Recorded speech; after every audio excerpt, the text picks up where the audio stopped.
Obama has so far avoided catastrophes. That's been his main achievement of the first year in office. He came in with financial ruin seeming to threaten the U.S. and the world system, and that is much less a concern right now.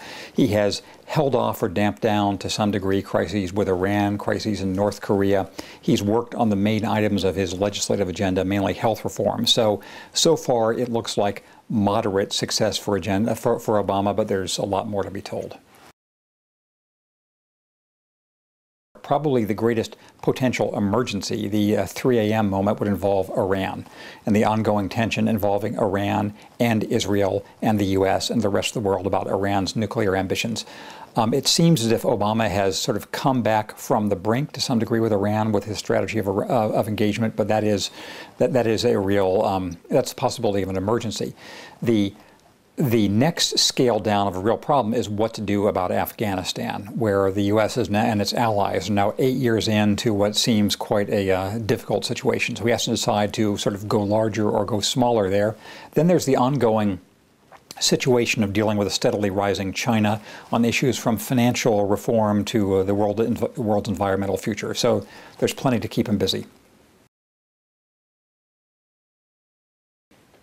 I was surprised on living in China how many different strands there are that connect these two countries apart from what you would think of as just the top-level official connections. At the presidential visit, President Obama will visit Hu Jintao in 2009, and that's one level of connection, but there are thousands of other connections. There are companies which do business, of course, in both of the countries. There are schools where if you go to almost any important institution in China, a lot of the senior management will have degrees from Berkeley or from MIT or from Stanford. Conversely, a lot of young American college students are going to Beijing or Shanghai or wherever to work on their language. There are church connections, strangely, even though despite China's awkwardness with religion now, there are adopted Chinese daughters all across the United States. And so I think an impressive and underappreciated aspect of the relationship is how thick it is, also almost in physical terms, like a fiber with lots of different strands connecting it.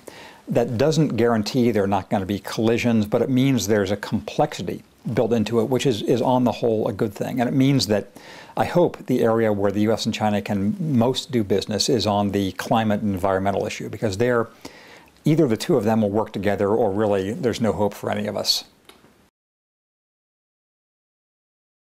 Australia does have an important intermediary role among these parts of the world, not just these countries, America and China, but essentially the East Asian economic power and the Western part of the world that's been an established power. Australia is deeply connected to both, and I think that's an advantage, and Australia, therefore, is listened to for that reason.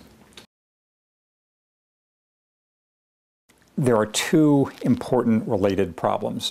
One of them is the economic emergency / catastrophe / disaster / end of the world, which is affecting the circulation of all newspapers and the viewership of most TV networks.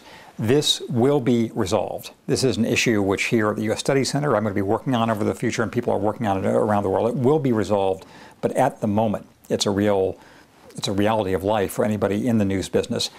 The allied result from that is there's been a kind of balkanization of the worldview in the American media, where people think that different facts are true and that different countries are friendly or enemy depending on what TV network they watch or what newspaper they read. In a way, this is a return to the American journalism of the early 19th century or some European journalism now, where it's very partisan and very selective.